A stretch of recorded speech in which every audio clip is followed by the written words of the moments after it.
So let's talk a little bit about drug shortages.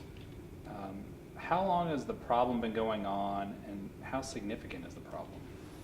So drug shortages really probably for the last 8 to 9 years have been a significant issue. There's lots of different reasons they occur. One of the most common reasons and one of the most difficult things to impact is that it has to do a lot with generic medications or medications that have been on the market for 10, 20 years. They're made by providers that if there's an issue with their plant or if there's an issue with how they produce or the FDA finds problems, if that one manufacturer stops making that medication, it causes a ripple effect across the entire market. If there's not anything to replace it with, then hospitals, doctors, everyone's scrambling to try and figure out the right thing to do at that point.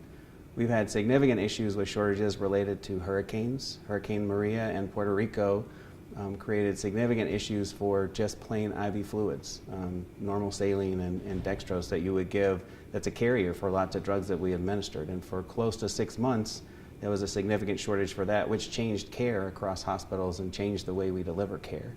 So shortages can be not only a cost issue, where you may have to move to a more expensive medication to replace the one that's not there, but it can also be a care issue if you can't care for patients.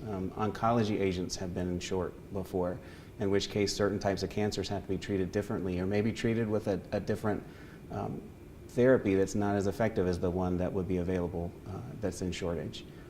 Also, if we have to change the way we give medicines, for example, a lot of the opioids, morphine, has been in shortage in different strengths. So the hospital may have to change from a 5 milligram vial to a 10 milligram syringe, and so you have the opportunity for error for nurses that may be used to a different type of medication or a different indication or dosage form. So significant issue. The FDA has been working on that. Pharmaceutical manufacturers have been working on that. Hospitals and pharmacies across the country actually have processes in place to try and monitor and look ahead.